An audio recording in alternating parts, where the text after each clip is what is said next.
Hello, everyone. It's Jerry at the Fledge. Welcome to another episode of Every Damn Day. And today we got on the show our friend Annette. How are you doing today, Annette? I'm doing really well. How are you?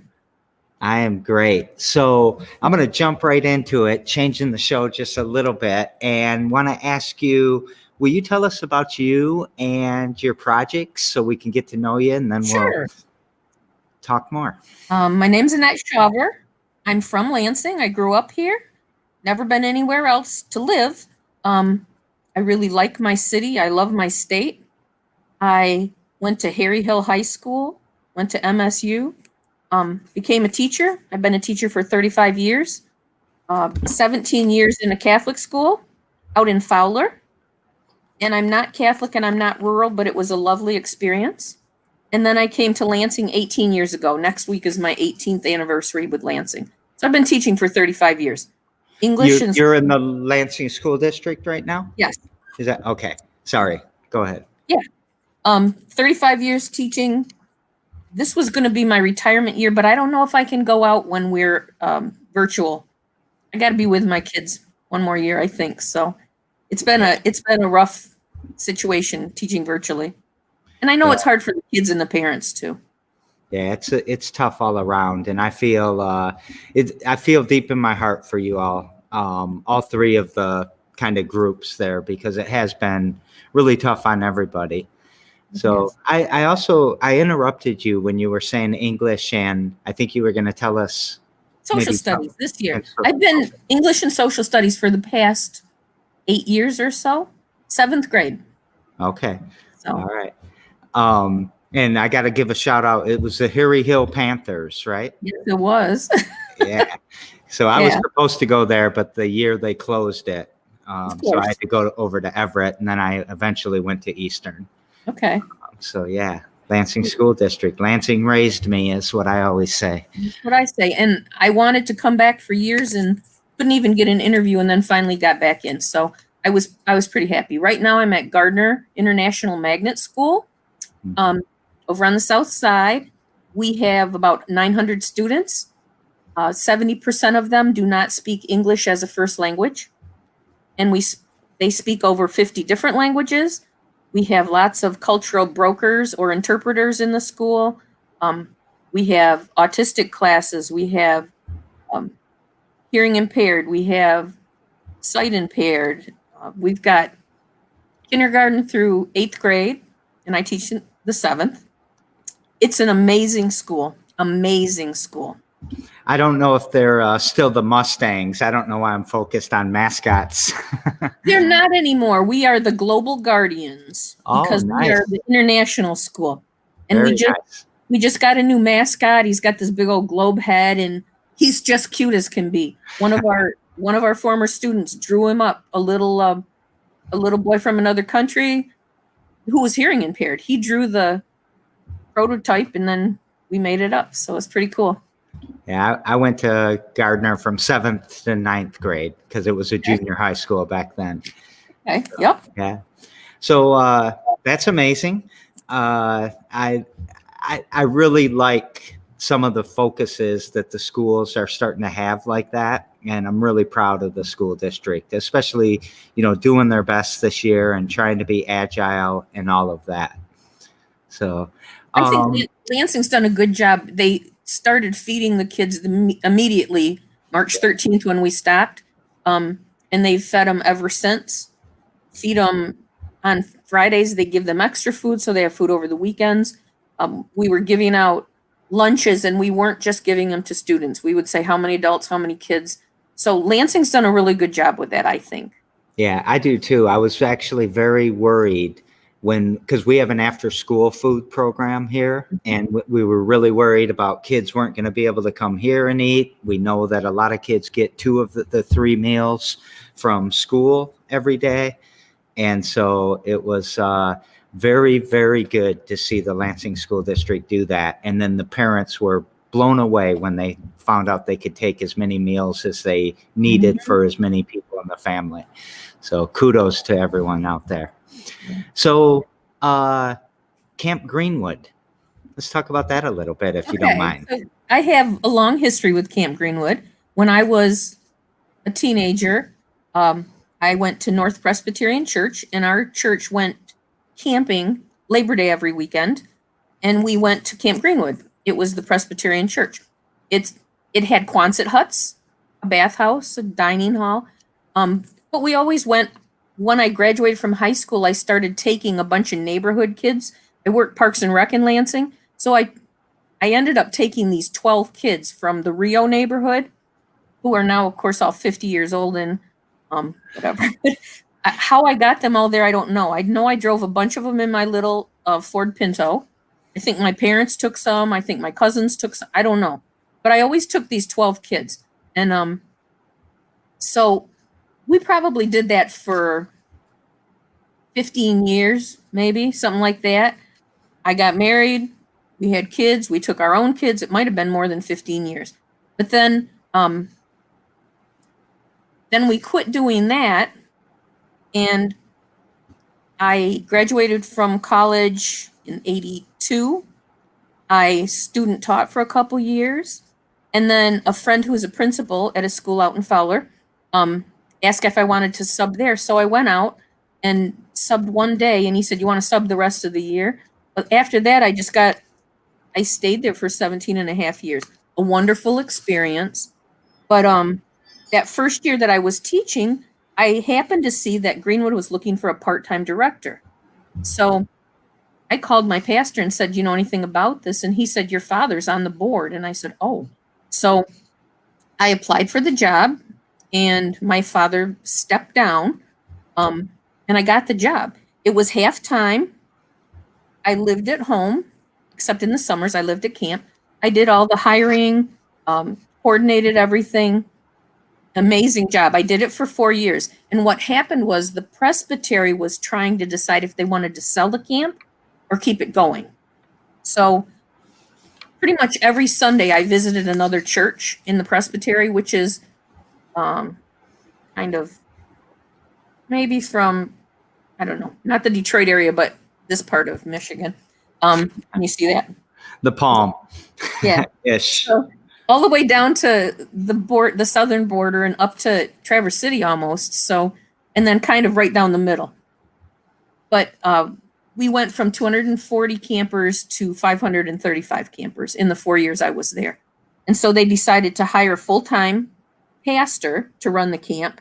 And that happened for about 18 years. They were two different guys, but they lived on camp. They were full-time. And the camp it was very successful. After that, it started kind of going down. And when I was at the Catholic school, after my 4 years of being the director, I started taking my students, my 8th grade students, there for retreats. So we'd go for a 3-day retreat, and it's a beautiful camp, 100 acres. It's got beautiful, huge pine trees and a chapel in the pines and a dark trail that we would do faith walk on, and a lot of campfire sites. It's a beautiful camp. So I kept that kind of connection. And let me backtrack a little bit. When I worked there, I had a brother that was about a year and a half younger than me who was mentally challenged. And he didn't like to do too much except stay with my parents. But when I worked there, he came with me all summer, had a mattress in my living room, slept there. He was not horribly handicapped, but he was handicapped, definitely. I'd get up in the morning, he'd be gone, he'd be at the dining hall, helping set up the tables, helping take out the trash, he'd be doing all kinds of stuff. Pretty much, he spent the whole summers there with me. We paid for his meals, and it was a pretty good experience for everybody. But when I was done in 1988, my brother passed away of a heart attack in 1989. And so I was no longer at the camp, but we decided we wanted to do something in memory of him. And I said, "What about a playground at Camp Greenwood?" And we all kind of kicked it around, my brother and his wife and my husband and I and my mom and dad. And we said, yeah. So we put together all these plans, and my dad, who was an accountant, put together blueprints, and he was one of those guys. And so we built this huge playground We started on May 12th of 1990. We finished Labor Day weekend. We went every weekend to build. We had between 15 and 40 people every weekend that would come, usually on just a Saturday, sometimes both days. We never had a drop of rain while we were working.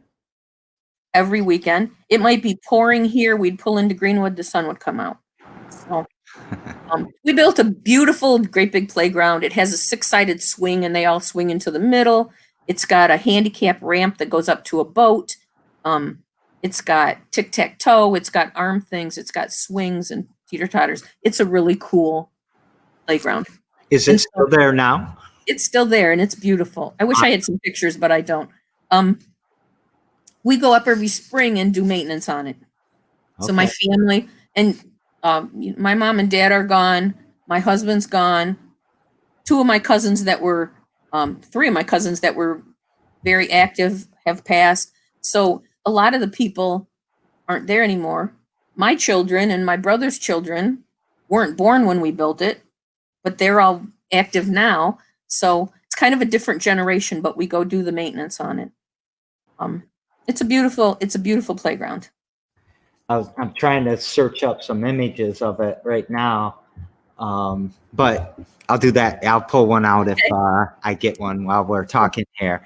So, but you have a project around it now, right? I do. So a few years ago, the camp decided they'd had such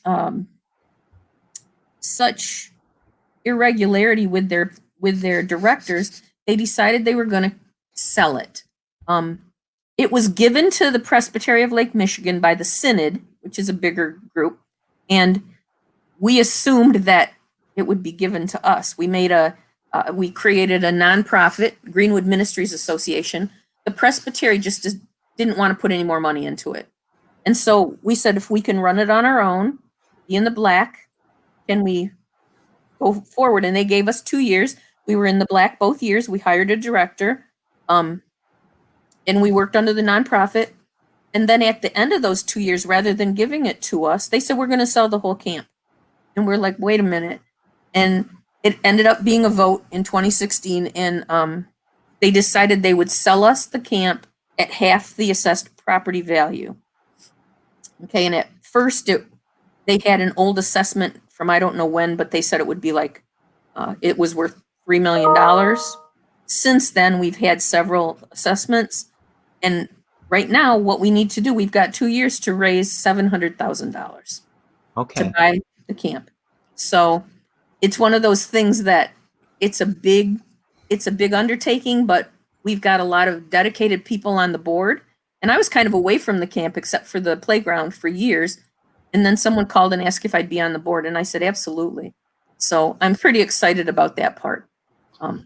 We've hired a fundraiser to help us. We did a 5K walk run. We've done a campathon. We did a virtual auction, and we're starting another virtual auction next week. So I thought I'd talk about that a little bit. All right. Yeah. So the virtual auction, I'm sorry. If you don't mind, before we go into that, let's give some people or give some reasons to really support this, because you've got a partner, I think, with the Advent House. You know who comes to that camp, and tell us a little bit about that. Like, who's coming there now? The camp is open to anybody. They don't have to be from any church or anything like that. As a matter of fact, the majority of our students or our campers are not from Presbyterian churches. But a lot are. We have a deal with Advent House that we have scholarships, and we pay for the Advent House kids to come. This past summer, of course, with COVID, we did a virtual camp. We didn't have anybody on site, too dangerous. We also have kids from Grand Rapids inner city that come on scholarship. So we try to give scholarships to anybody who need them. Okay. And we the kids that come really enjoy it. The kids who come year after year end up being employed. They work there. They become counselors for 2 or 3 years. If you've never worked at a camp, you need to work at a camp. It's like being in another world for 8 weeks. There's nothing like it that I can explain. Yeah. And let's tell everyone where Greenwood is real quick. Sure. Do you want to do that? Sure. Greenwood is about 6 miles from Greenville, Michigan, which is, if you were in Lansing, you go north to 57 and then you go west. Greenville's, it's about an hour and 20 minutes from Lansing, an hour and a half, maybe hour and 15 the way I drive. So, you can go that way, or you can go up 96 toward Grand Rapids and then take 57 up through Ionia. A couple different ways to get there. It's on a chain of 5 lakes. And like I said, about 100 acres. We have, when I started there, it was Quonset huts.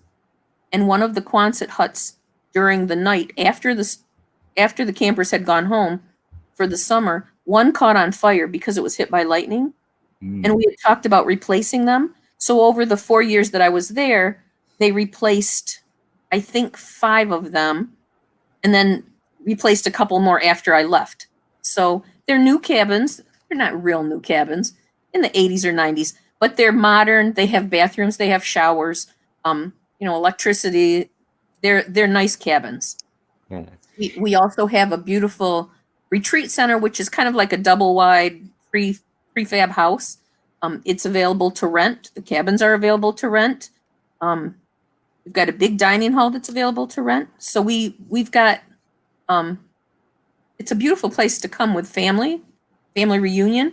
The retreat center sleeps about 16, I believe. Complete kitchen. Everything's there. There's a washer and dryer, a dishwasher.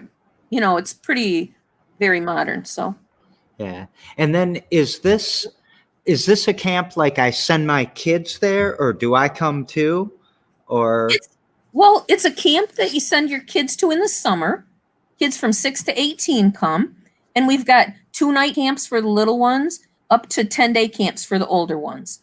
And I started the longer camps when I was there because I had kids coming back for 2 or 3 weeks, and I'm like, their parents have to come and get them and then take them home. And so the older kids wanted to be there longer. Greenwood has a ton of traditions. They've got traditions like a life check. When somebody yells life check, everybody has to get 3 hugs. You can get a side hug. You can get a high five. You can get a big old bear hug. However you're comfortable. We do the polar gator swim. Greenwood Gator is our mascot. The polar gator swim, they wake kids up 5:30, 6 in the morning by banging on pots and pans, and everybody goes and jumps in the water. If they want to, you don't have to. They've got the Camp Greenwood cheer that the contest is between the staff and the kids. A lot of things, traditions that have been around for 50, 60 years. So it's pretty awesome. And what type of programming do you have, or do you have programming? Absolutely.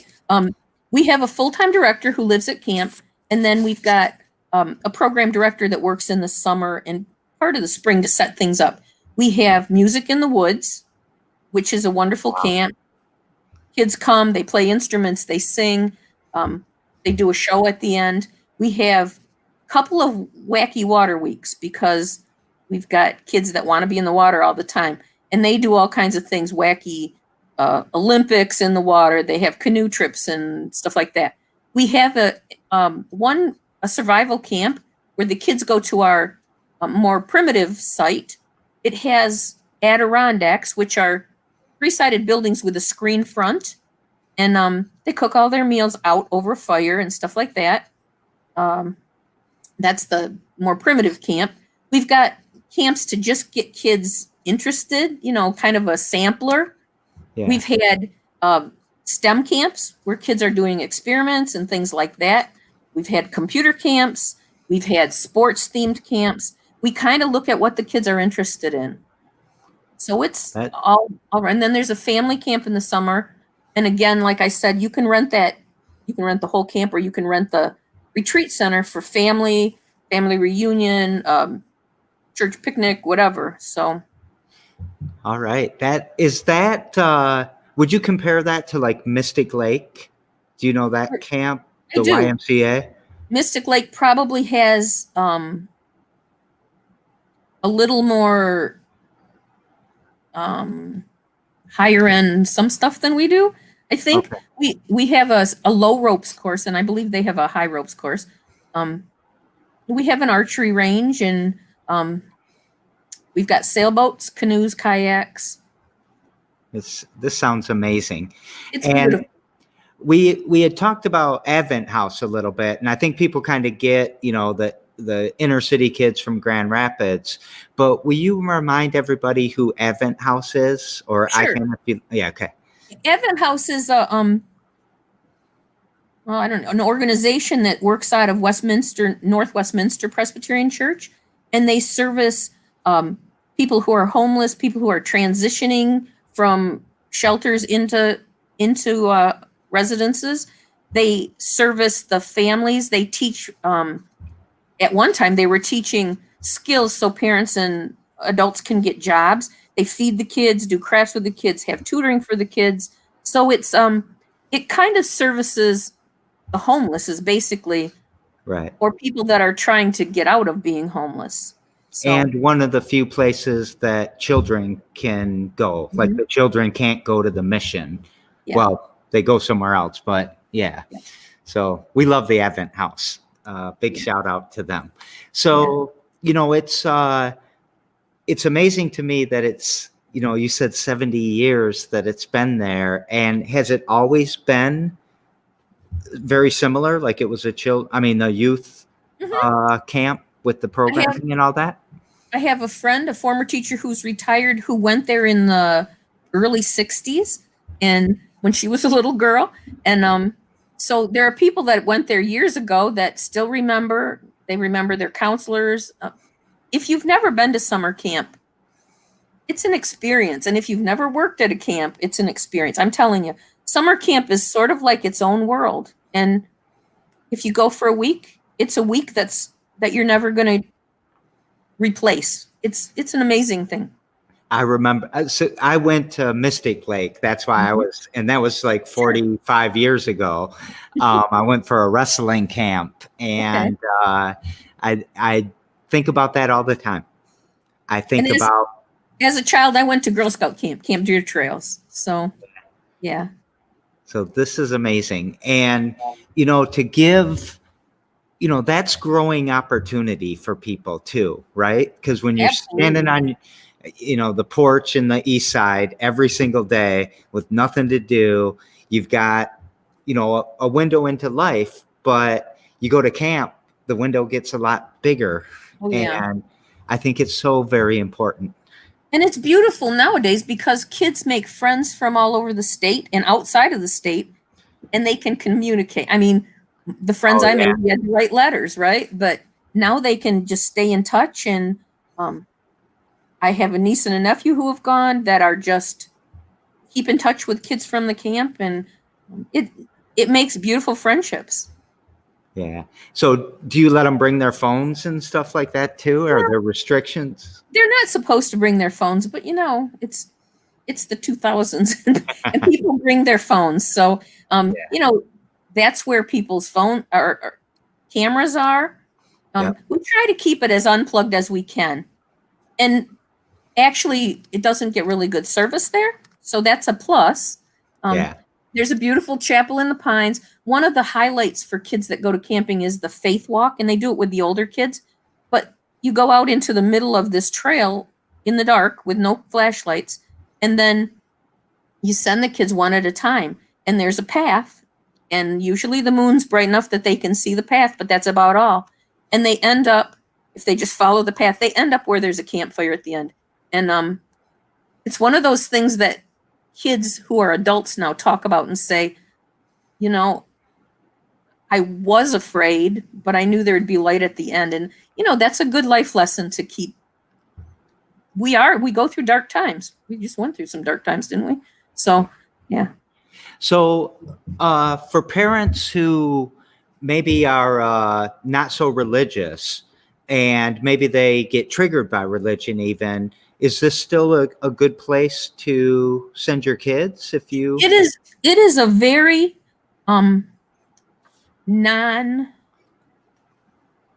don't know how to say it. Yeah. It's a faith-based church, but it's not a pushy faith-based church. There's a morning Vespers service. We have a chaplain that comes. They do a Bible study or some kind of a worship, not a worship, but a Bible study during the day. Usually it's more, they take parts of the Bible that will tell them how to be better people, things like that. It's not a camp that pushes religion on anyone. It really doesn't. And that was a big plus for me, because the talking the talk is not for me, but the walking the walk is for me. And that's one of the things I really liked about Camp Greenwood. It's I don't know, it touches your heart and kids feel it, but we don't push it. It's, you know? Yeah. Yeah. I thank you for that. I think that's a perfect answer for someone in the crowd there. So there's also you had on when you submitted the show of things that you wanted to talk about, you put the ministry part. Have we talked about that enough, or you want Not really. Yeah. So when the Presbytery decided they didn't want to subsidize the camp anymore, we created the Greenwood Ministries Association, and it's a nonprofit. There's a group of 9 of us on the board, and our job is just trying to save the camp. That's what we're trying to do. It's a very active board. It's a very dedicated board. It's a really fun board to be a part of. Some boards are really boring, but this one's really fun. The people, we laugh a lot, we cry sometimes, but it's been a really wonderful group to work with. And our goal is to raise that money so we can keep the camp and keep the camp running. That's our goal. So as we've been talking here, you've got a theme with children, right? I do. From your brother, and I'm sorry that he passed, because it seems like he was young for that. He was in his 30, yeah. Yeah, and also your cousins and everyone, your husband and your parents. So sorry about all of that. Mm-hmm. But your mission seems to me it's to help kids. Absolutely. And maybe a more immediate mission is to save this camp. Mm-hmm. Right? Yeah. Before I ask you the every damn day question, do you consider yourself an entrepreneur? I do not. No? Mm-mm. To me, I like to ask that question because I see some of the greatest entrepreneurs who are not entrepreneurs in their mind, right? They don't. Yeah. That people think that, it's capitalism and it's all about the profit and all of that. And to me, when I see an entrepreneur, it's usually somebody who has a problem that they need to solve or that they want to solve for the community. They have limited resources that they need to figure out how to make those resources more resources so they can keep solving that problem. And that sure does sound like what you're trying to do right now. So to me, I would give you hats off to you for picking a wonderful problem. We were talking earlier, you felt you're in love with the problem. Yeah. And if you stay in love with that problem instead of in love with the solution, you kind of, I don't know, it's the right way to think about it. For the past however many months, our meetings have been virtual, but going to meetings at the camp, it just refreshes you. It renews you. It's a beautiful place to be. So back to the every damn day part, is there something you do every day to push that mission forward? Or your mission? I guess my mission is just to help all kids. I'm a teacher. That you said, am I an entrepreneur? I'm a teacher. That's what I am. And I can't imagine being anything else. Whether I'm working at camp, whether I'm working with Girl Scouts, whether I'm working with the One World Club at Gardner, I'm a teacher. I want kids to be tolerant. I want kids to accept each other. I want kids to try to solve problems for the world. That's kind of what gets me going. I'm an English teacher, and I need them to use good grammar and stuff like that. But I want them to learn how to solve problems. I want them to be compassionate. that's I love it. As you said, you want them to use good grammar. I was thinking, oh my God, have I been using good grammar? you're fine. We, So now I got to set up straight and I'll everything. tell you Sit my up, cool. sit up. I'll tell you my cool story from Gardner. A couple years ago, I had my students who were from other countries talk about their countries, because what better social studies is that, right? So I had kids saying, I come from Syria, my country's beautiful, we lived in a nice house, blah, blah, blah, but there was war. There are people with guns on every corner, and my parents came here for a better life. A lot of Muslim kids, and they talked about their religion. I had kids from Nepal say, our country's beautiful. There were animals everywhere. But the one girl had lived in a refugee camp, and there wasn't electricity, and because kids are asking, is there internet? And, there's no floors in the tents. No, there's not internet. And we had one of the cultural brokers was talking, and he was Hindu, so he talked about his past. The other Nepali girl was Christian. So we shared all this stuff. And afterwards, one of my students said, I thought all the people that came to this country were criminals. And none of these people are criminals. And I said, oh, yeah, let's talk about that. And then one of the kids said, I thought what I believed for religion was right, but they believe something else, and they believe something. Which one is right? So we talked about that. It was like, in 35 years, my best day of teaching. So the power of diversity. Yeah. It's amazing, isn't it? It's amazing. And before we go on to Daisy chaining the shows together, I just want to mention that you're my hero. I love what you're saying. Teachers in general are my heroes. Underpaid, overworked, so much put upon you. As life gets more complicated, that complication comes right into the classroom. And I just think you're amazing. And that is your mission. So as we, every show, we daisy chain them together. So we look at, or we get a question from yesterday's show and we pass a question to tomorrow. So yesterday I got to skip over because I did it by myself, but I'll go back to Lizney Tate with the Helping Women period. And her question for you is, what keeps you up at night, but not in the worry way, in the excitement way? Like, I can't wait to pop out of bed and go to work on this or something like that. I think offering my students something new, that's what I want to do. Right now, we're getting ready for the MSU Science Festival. And if we were in class, I would take my kids there. I'm the field trip queen because I think that's the place where kids learn the most. But right now I have set up 11 virtual experiences through the Science Festival, and we've got about 7 more I'm waiting to hear about. So I'm all about giving them exposure to things they're not used to. And I think about what I can do that is different. I don't want to give them a worksheet. I want to read to them. I want to read with them. I want to have them write. I want them to explore things.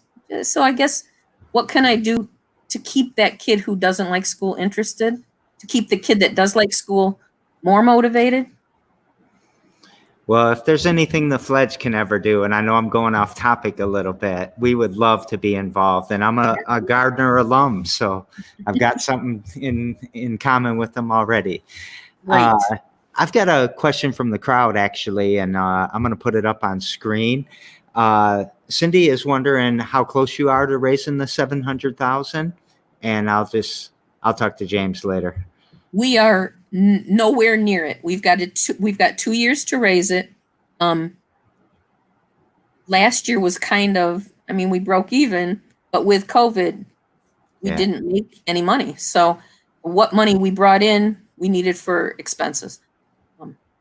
But we're pushing right now. Like I said, we've hired a fundraiser. We're looking at big grants. We're looking at the auction that's coming up, where you can find that information at campgreenwood.org or greenwoodministries.org or Camp Greenwood on Facebook. That'll all be on. It starts January 24th and it runs through February 14th. And we have cool stuff to auction off. We've got jewelry. We've got with Windy City Wondertainment. My nephew owns that, and he dresses up as a superhero and to meet and greet with a superhero. We've got prints from a Bulgarian artist. Now we've got lots of cool stuff to auction off. So, do you need any more stuff to auction off? sure, if people have anything that's valuable or that they would be willing to donate, absolutely. Okay, so put that out there to everyone as well. Absolutely. Okay, so and we'll talk about that maybe a little bit more as we close up. But tomorrow on the show, I've got Bianca, and Bianca runs 24 Karat Talent. And what question would you like to ask Bianca? I think, Bianca, I just want to know if kids want to be involved with the talent, what should they do to prep? What can they do to get ready to be part of her organization? Okay, so I love that question, and I think I figured out how to rephrase it for you. Okay. So I think this is there. Well, you said you went from like 250 campers to 500 campers in a pretty quick time frame. Is there an application to get accepted or anything, or is it first like are there slots that you fill? We don't have that many campers anymore, so we always have room. But yeah, if you go to campgreenwood.org or greenwoodministries.org, both of them they'll have the camp flyer within the next couple weeks, I think, for this coming summer. We're hoping 2021 we can be on site, face to face, because there's nothing like it. Yeah. So I guess I don't know, like how should a kid, well, let's go to the school one, because that's another one I was thinking. What, if you could push a magic button for the parents, what do the parents need right now, and what do they need to be doing right now? Boy, parents need patience. You know, I just feel for parents. They call me, and if you have to work, how can you get your kid to do his work or her work? I have kids that log on and fall asleep. I'm handling my students with kid gloves. I want them to learn. I wish we didn't have to have any grades. I wish we didn't have to do any testing. It's not like it's arbitrary. Are our kids going to be behind? Everybody in the whole country's in the same boat. The ones that are back face to face, they're back face to face for a couple of weeks, then they're back at home. I appreciate our superintendent keeping us at home so we don't have to go back and forth and back and forth. It's hard. I would say to them, be patient, encourage your kids, don't do their work for them. But I'm taking what I can get from my students. That's what I'm doing. Yeah, at the beginning of this year, I was really advocating for just eliminating testing and almost making it a year of play learning rather than just, which I also think we should do every year, but that's a different thing. Yep. Yeah, if we didn't have to do grades, I would be happy. So I have a frequent viewer named Cindy. She asked the other question. I just wanted to put that out there. Oh, thank you. And that's because of you, not because of me. I'm here every day, so she didn't like my other 131 shows. Just kidding, Cindy. I know you come and watch. So this is amazing. I learned a lot. I don't know that I knew where Greenville was. I'd heard of Greenwood, I think. I think Greenville's famous for Frigidaire or something. Is that right? Whirlpool is there too. Whirlpool. And Whirlpool, yeah. So and they have the Danish festival. The Danish festival? Is that with donuts or with no, with Danish people. It's I think. I can't Eddie Izzard joke, I think. But anyways, what can you tell us about anything, I mean, I've got the greenwoodministries.org website in the comments. I've got campgreenwood.org in the comments. I'll mention the Facebook, but I think people would know that. What else should we know? How can we help? How can we help get the 700,000 or anything else you might need? Greenwood, on both of those sites, there's a place to donate money. And I would donate and say for the property fund. That the money that you designate for the property fund goes to the property. If we don't raise 700,000, we'll buy as much as we can. Is there room for financing there, or you don't want to get into a debt? They won't let us finance at this point because something with the whole nonprofit and them being a religious thing that we're buying it from, somehow we can't do that right now. Okay. So there are some donors that are looking like at an LLC that would put the money up front, and then they would have first bids on the property if we couldn't make it, something like that. There are a lot of people that want us to succeed. All right. So there's some rich guy or rich gal out there. So. Throw 350 at it. Get them halfway there right now. Yeah. So yeah, we're not very far into our thing. This past year we've just tried to keep our doors open. You know what I mean? We've kind of broke even, and that was okay. So I think 2020 was a time to kind of huddle up and protect yourself, and like you said, keep the doors open. Yeah. But 2021, you full of hope? I am full of hope. As of Tuesday, I am so full of hope. I'm full of hope too. So would you like to take us out with anything? Any advice, any words? Sing the Camp Greenwood song? Yeah. Okay.